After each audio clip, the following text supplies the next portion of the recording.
After a stopover of nearly 4 weeks, the Velux 5 Oceans Round the World Yacht Race got underway once again today from the picturesque holiday resort of Punta del Estere in Uruguay.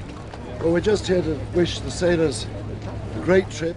Sir Robin Knox-Johnston, the first man to ever sail solo non-stop around the world, was on hand to wave off the 4 skippers from 4 different nations, who are scrapping it out in this 8th edition of the race. Make sure you all get there. Don't get there too fast, we won't be ready for you, but just get there safely.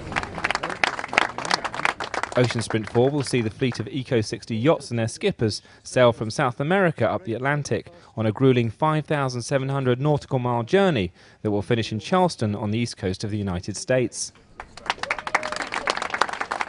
Having already completed 3 challenging ocean sprints since leaving La Rochelle in France in mid-October, American Brad Van Loo has carried off a hat-trick of victories. The former professional pilot is keen to summit the podium once again and has the added incentive of heading to his hometown of Charleston. You know, I feel like I could win any of them, and I feel like I could not win any of them. You know, I mean, the guys are everybody's getting faster and faster. The fleet's getting closer and closer, so obviously, you know, the points are still a bit up for grabs. You know, it's not a done deal yet. So, you know, Gutek's got a lot of reason to do well this leg. Chris is really excited to be in the game and has flat out said that he's, you know, focusing on me and coming after me this leg, which I think is fantastic. And, you know, Derek's he's getting faster and faster too. So, you know, anything could happen. You know, could I win it? Yeah. Could I not win it? Yeah, definitely. One of 3 men can stop Van Loo winning the next leg, the first being Zbigniew Gutkowski. The 36-year-old, who lies second in the standings, is aiming to be the first Pole ever to race solo around the world. And on current form, Gutkowski is more than capable of winning Ocean Sprint 4.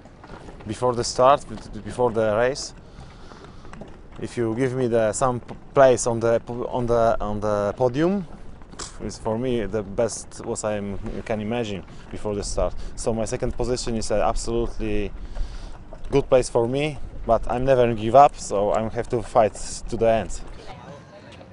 Another skipper who could pull a surprise out of the bag is Chris Stanmore-Major. During the previous leg, the Briton demonstrated he's now a force to be reckoned with, having shown his true pace aboard his boat Spartan. The man from the Isle of Wight is keen to finish on the podium once again. The target has got to be 40 seconds ahead of Gutek, and I'm aiming for second position.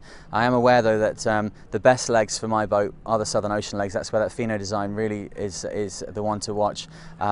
We are a little heavier than Brad, a little lighter than Gutek, probably not that dissimilar from Derek's boat. So all we've been able to do is strip off as much weight as possible, and because we came to the race out of La Rochelle not knowing what would break, not knowing what tools we'd need, anything, we had a lot of extra equipment on there.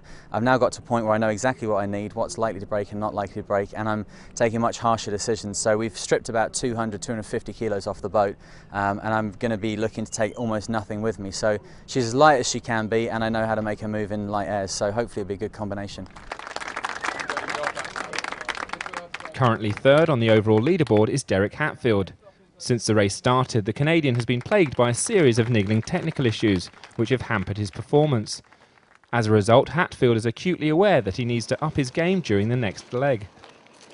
Once we get on the water, we'll be pushing hard, and I'm sure Brad sees us coming on strong as well in the back. So I think he'll be a little bit nervous, maybe not too much, but I think he'll be a little nervous looking over his shoulder at the 3 of us and pushing harder.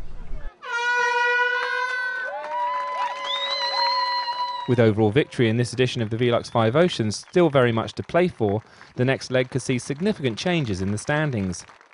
Ocean Sprint 4 will be about strategy and making the right tactical decisions. The next leg is going to be about upwind, and it's going to be about light airs, and it's going to be about tactics and weather systems. And we had that, of course, in the previous legs, but now it's going to be that a small decision, a small change in tactics could have a huge effect. And I think we're going to be seeing the pack reshuffling quite a bit as people get advantage and disadvantage from the different weather systems. These boats are pretty quick, so they cross pretty quick, and if we can get any kind of breeze at all and stay out from underneath those big black clouds, we'll be into the northern hemisphere, and then of course picking up speed in the northern trade winds, and then the option whether to go east or west at the top. And by the time we get to the Bahamas, we'll be running out of the trades again. You got the Gulf Stream to deal with, and get into Charleston. So it's lots of things to deal with on this leg. gonna be tricky. Maybe sometimes gonna be more important things is than the boat speed. It's a tactician, so maybe it's opportunity for me. But nobody knows this. Everything is from luck. So I need luck. You know, this leg is one of those legs where if tactically you make a decision or you have something go wrong with the boat that slows you down for a period of time, it could end up that you could get a breakaway condition where one or three or two of us end up, you know, breaking away from the tail end of the fleet, or you could end up being that tail end guy in a completely different weather system where you can just watch the other guy sail away. So hopefully that won't happen. You know, so far we've had a really competitive fleet, you know, given the four of us. You know, it hasn't been a huge fleet, but it's been amazingly competitive, and I'd like for that to continue. But this leg could prove to be one where there could be a breakaway. So with all of the skippers prepared and ready for battle, the race got underway at 1 p.m. local time, just a few hundred metres away from the harbour of Punta del Estere. As outlined by the competitors, Ocean Sprint 4 will undoubtedly be very tactical, but the leg will also see the introduction of an innovation from the race organisers. Stealth mode will allow each skipper to hide their position from their rivals and the public for 24 hours, perhaps encouraging some risk-taking and more radical tactics. Skippers will be able to enter stealth mode twice on the way to Charleston, but not within the opening 48 hours or within 500 miles of the finish line. It remains to be seen who gets it right and who gets it wrong. So in front of the four skippers lies the penultimate leg of the Velux 5 Oceans, which will see the race route cross the equator and head from South America to the warmer waters of the North Atlantic. The fleet of Eco 60 yachts is expected to reach the safe haven of Charleston in South Carolina in just over 3 weeks.